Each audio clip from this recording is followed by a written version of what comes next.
시편 113편 말씀 다 함께 합독하도록 하겠습니다.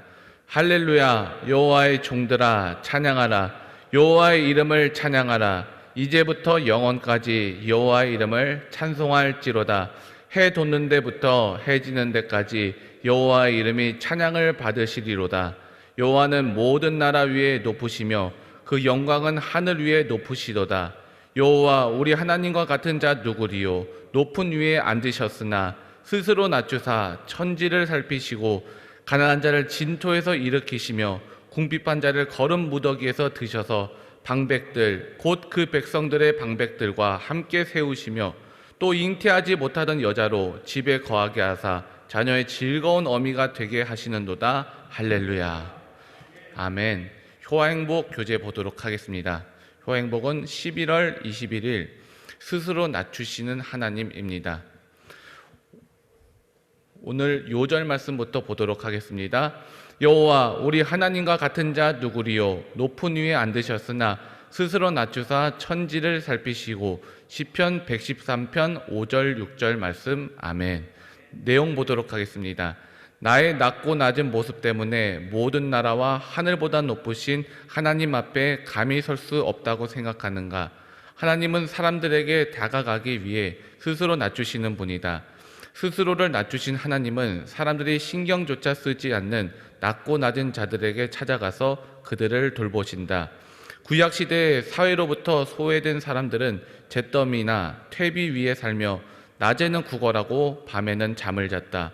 이들은 밑바닥 인생이라고 사람들에게 멸시를 받았다.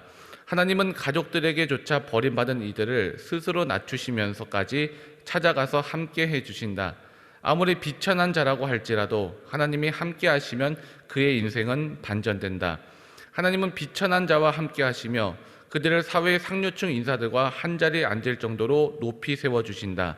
가난한 자를 진토에서 일으키시며 궁핍한 자를 거름 무더기에서 드셔서 방백들 곧 그 백성의 방백들과 함께 세우시며 또한 하나님은 잉태치 못하여 사람 취급조차 받지 못하는 여인에게까지 찾아가신다.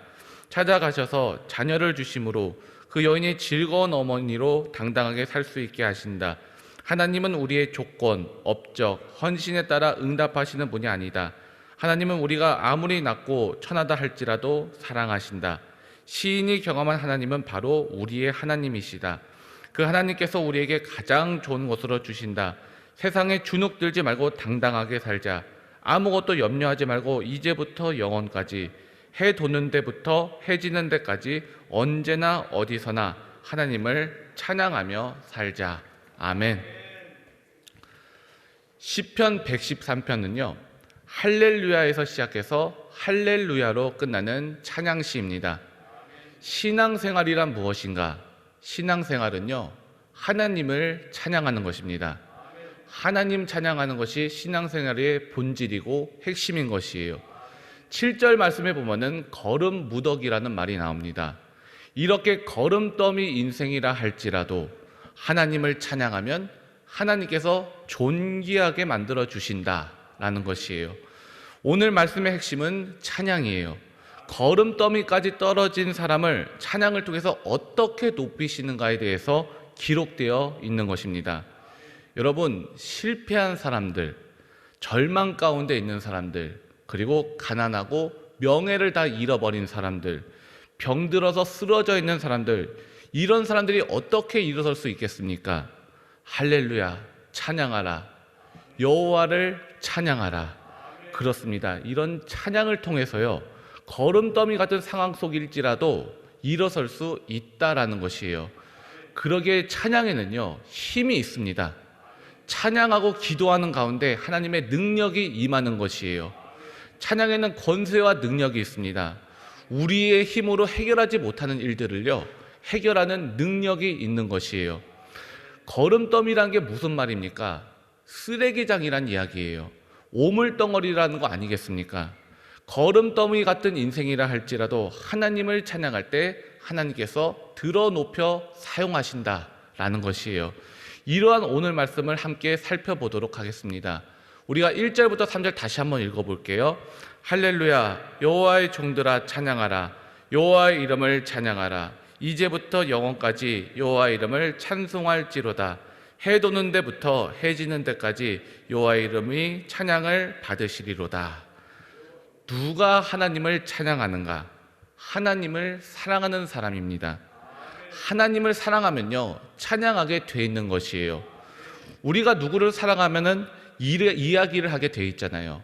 남편을 사랑하는 아내, 말끝마다 남편 칭찬을 합니다. 또 아내를 사랑하는 남편, 이야기만 하면은 아내 이야기를 하는 것이에요. 교제할 때도 마찬가지 아니겠습니까? 관심 있는 사람에게 이야기하게 돼 있는 것이에요. 계속 말하게 돼 있습니다. 왜냐면요, 말하지 않고는 견딜 수가 없기 때문에 그런 것이에요. 이뿐만이 아니라 어디 여행 갔다 온 사람들 보면요, 나이아가라 폭포, 또 알프스산, 에펠탑을 보고 온 사람은요, 자꾸만 이야기를 해요. 그렇게 아름다운 광경을 본 적이 없다. 장엄한 자연 경관을 보니까 황홀하다라고 이야기를 합니다. 왜 그렇습니까? 자랑스러우니까 찬송하지 않을 수 없다라는 것이에요.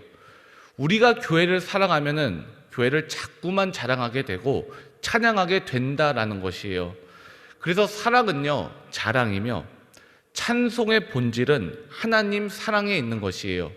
하나님을 사랑하고 하나님을 향한 뜨거운 열정이 있으면요, 누구나 다 찬양한다라는 것이에요. 찬양은 우리가 예배 때 자주 부릅니다. 하지만요, 사실 찬양은 일상생활에서도요, 계속 이루어져야 된다라는 것이에요. 히브리서 13장 12절에 보면 이런 말씀이 있는데 제가 읽어드리겠습니다. 이러므로 우리가 예수로 말미암아 항상 찬미의 제사를 하나님께 드리자. 이는 그 이름을 증거하는 입술의 열매니라. 이 말씀을 보니까요, 찬송의 제사를 하나님께 드린다라고 합니다.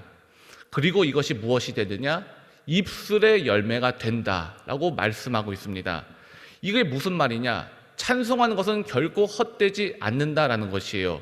찬송에는 열매가 있고요, 찬송에는 힘이 있다는 것을 말씀하고 있는 것이에요.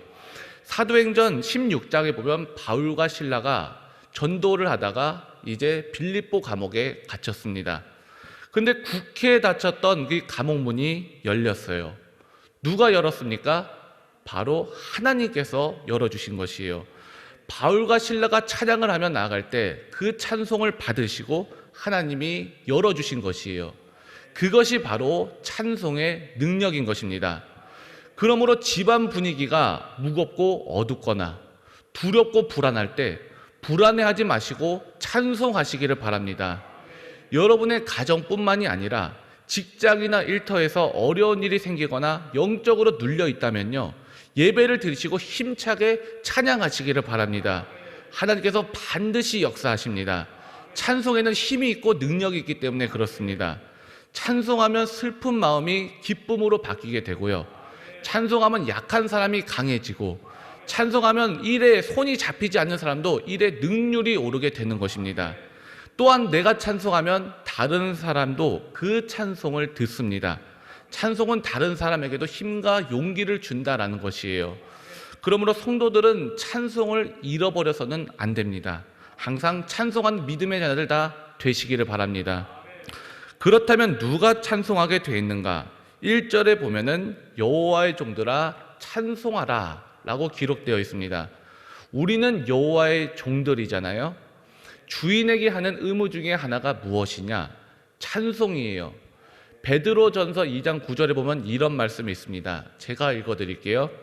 오직 너희는 택하신 족속이요 왕 같은 제사장들이요 거룩한 나라요 그의 소유된 백성이니 이는 너희를 어두운 데서 불러내어 그의 기이한 빛에 들어가게 하신 자의 아름다운 덕을 선전하게 하려 하심이라. 아멘. 여기서 선전하게 하려 하심이다 라는 내용이 나오는데, 이 내용이 무슨 말인가? 바로 찬송하기 위해서다 라는 뜻이에요. 그래서 아름다운 덕을 찬송하기 위해 우리를 부르셨다라는 것이에요. 오늘 말씀 2절에도 보니까 이렇게 되어 있잖아요. 이제부터 영원까지 여호와 이름을 찬송할지로다. 영원까지 찬송하기 위해 우리가 해야 할 일이 무엇인가? 바로 찬송을 가르쳐야 된다라는 것이에요. 그러므로 어린이들 신앙교육 다른 게 아닙니다. 두 가지 잘 하시면 돼요. 첫째로 하나님 말씀 가까이 하게 가르치시면 되는 것이고요. 두 번째로 하나님을 찬송하게 가르쳐야 된다라는 것이에요. 저도 어려서부터 교회에서 자랐기 때문에 지금 생각해 보면요, 이런 어린이 찬송들 많이 부르면서 자랐거든요. 예수께로 가면 이거 많이 불렀고요. 선한 목자 되신 우리 주, 그리고 탄일종이 땡땡땡, 이런 찬양 부르면서 자라났습니다. 찬송이에요. 찬송을 우리 마음속에 품고 있느냐에 따라서 인생이 달라진다라는 것입니다. 어린이들에게 찬송 교육을 반드시 시켜야 된다라는 것이에요. 찬송을 이것저것 하기보다도 같은 찬송을 반복적으로 불러서 그 찬양의 가사가 마음판에 새겨져서 영혼 깊숙이 뿌리내리게 하는 것이 중요하다라는 것입니다. 그 다음에 해 지는 데부터 해 돋는 데부터 해 지는 데까지 찬양의 확산이 이루어져야 된다라는 것이에요. 우리 혼자만 찬양하는 것이 아니라 다 함께 하모니를 이루어서 한 목소리로 찬양하는 것이에요. 보통 천국의 모습을 어떻게 묘사하고 있습니까? 바로 찬양하는 모습으로 그리고 있지 않습니까? 찬양할 때 악한 마귀들 다 물러가고 하나님이 기뻐하시고 영광을 받으시는 것이에요. 왜 찬양을 하는가? 4절 5절 우리 함께 한번 읽어볼까요? 4절 5절입니다. 여호와는 모든 나라 위에 높으시며 그 영광은 하늘 위에 높으시도다. 여호와 우리 하나님과 같은 자 누구리요? 높은 위에 앉으셨으나. 하나님께서는 위대하시기 때문에 우리가 찬양한다라는 것이에요. 그런데 그 하나님께서 스스로 낮아지셨어요. 6절 함께 한번 읽어볼까요? 스스로 낮추사 천지를 살피시고. 하나님은 분명히 전지전능하신 하나님이신데, 무소부지하신 하나님이신데 왜 스스로를 낮추셨을까? 이것은 낮은 자들을 들어 세우시기 위해서 그러셨습니다. 그러므로 핵심이 바로 7절 8절 말씀이 핵심인 것이에요. 우리 7절 8절 함께 한번 읽어보겠습니다. 가난한 자를 진토에서 일으키시며 궁핍한 자를 거름 무더기에서 드셔서 방백들 곧 그 백성의 방백들과 함께 세우시며. 아멘. 거름더미에서 들어서 방백을 삼으셨다. 즉 백성들의 지도자로 삼으셨다라는 것이에요. 거름더미에 앉아있던 사람들을 백성들의 지도자, 즉 방백으로 삼으셨다라는 것입니다. 누구입니까? 바로 요셉과 같은 사람들을 말하는 것이거든요. 하나님은 노예였던, 그리고 감옥에 갇혔던 죄수였던 요셉을 들어 일으키셔서 백성들의 지도자로 삼으셨어요. 높이 세우셨습니다. 하나님이 이렇게 하신 것입니다. 어떤 사람에게 이런 일을 행하시는가? 바로 찬송하는 자에게 주시는 하나님의 은혜인 것이에요. 그러므로 찬송의 반대말이 무엇인가? 바로 원망과 불평인 것이에요. 왜 나는 되는 일이 없는가? 나는 왜 가난한가? 나는 왜 받쳐주는 배경이 없는가? 나는 왜 거름더미 위에 있는가? 내 인생은 왜 그런가? 이렇게 원망과 불평만 하면요, 아무런 변화가 일어나지 않습니다. 하지만 어떠한 조건이라 할지라도 찬송하면 환경이 변화가 됩니다. 문이 열리는 것이에요. 평안의 문이 열리고 생명의 문이 열리고 형통의 문이 열리는 것입니다. 그 자리에서 찬송해 보십시오. 찬송하면 하나님이 반드시 역사하십니다. 먼지 더미에서 일으켜 세우시고 거름 더미에서 반드시 일으켜 세우신다라는 것이에요. 이 말씀을 우리에게 한번 적용해 보도록 할게요. 사실 거름 더미란 무엇입니까? 거름 더미란 이런 곳을 말하는 게 아니겠습니까? 소망이 없는 곳, 마지막이라고 생각하는 막다른 골목, 실패한 자리, 절망의 자리를 말하는 거 아니겠습니까? 기억하시기 바랍니다. 바로 이런 거름더미 같은 자리에서 하나님 바라보며 찬송할 때 우리의 찬양을 받으신 하나님께서 거름더미 같은 것을 감사의 자리로 만드시는 것이에요. 마른 뼈가 살아난 하나님의 군대가 된 것처럼 찬송을 부르면 다 일어서게 돼 있는 것입니다. 우리 한국 교회의 특징이 무엇입니까? 한국 교회의 특징은요, 찬송이 강한 교회인 것이에요. 외국의 CCM이 나오기 전에 우리 복음성가가 더 강했습니다. 예수님 찬양, 또 강 같은 평화, 교회마다 그리고 기도원마다 하나님을 찬양하는 우리는 찬양하는 민족들이었습니다. 어느 기도원에서는요, 내게 강 같은 평화를 20절까지 만들어 부른다니까요. 이 성령의 9가지 열매를 다 한 절 한 절 만들어서 부르는 거예요. 그렇게 하면 벌써 9개가 만들어지지 않습니까? 이렇게 찬양하는데 내 마음에 강 같은 평화가 오지 않을 수가 없는 것이에요. 병들고 눌리고 아픈 사람들이 내게 강 같은 평화를 부르다가 회복되었습니다. 한국 전쟁 때 미국 가디언지 신문 기자가 쓴 유명한 이야기가 있어요. 한국에서 민주주의를 기대하는 것은 쓰레기통에서 장미꽃을 기대하는 것이 더 낫다. 이런 기사를 썼습니다. 한국은 절대로 안 된다. 한국은 절대 일어날 수 없다. 절망적인 표현을 한 것이에요. 그런데 이것이 언제 깨졌느냐? 우리 민족이 하나님을 찬송하면서부터, 하나님을 찬양하는 소리가 들리면서부터 우리나라가 거름더미 속에서 일어나게 된 것이에요. 이것을 기억하시고 하나님을 찬송하시기를 바랍니다. 할렐루야 여호와의 종들아, 여호와를 찬양하라.